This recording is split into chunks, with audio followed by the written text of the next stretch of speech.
কি করছিস তুই? আরে আমার খিদে পাচ্ছে। কি করছিস? আমি এখন ডিম ভাজা করবো। তুই ডিম ভাজা করবি? করিস না, খেতে পারবি না, বেকার করিস না।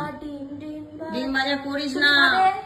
তুই বানাবি, তুই নিজে খা বাবা। তোর ডিম না না, তোর এখন পোচ খেতে নেই, সেটা জানিস কি? কে বলেছে?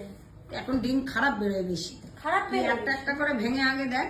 ডিম ভাজা করছে, ডিম ভাজা করতে জানে না, ডিম ভাজা করছে। দুটো ডিমই আমি ভেঙে দেখছি। পারে না, মানে ডিম ভাজা করতে আবার কে পারে না? হ্যাঁ, দেখবো কি করে তুই ডিম ভাজিস, কি কি দিস আমি দেখবো। কিছুই দেবো না তো, কি দেবো আবার? ও ডিম ভাজায় কিছু দিবি না? নুন দেবো, লঙ্কা দেবো, ব্যাস। ব্যাস, আর কি? নুন লঙ্কা ব্যাস। আর ভালো ডিম ভাজা আদা বানাচ্ছিস রসুন তুই। বাটা? ডিম ভাজা আদা রসুন বাটা দেয়? তুমি বললে খারাপ ডিম, এ তো ভালো ডিম, ফেটে গেল তোমার জন্য। সেটা গেল। এগুলো কি হাঁসের ডিম নাকি এগুলো?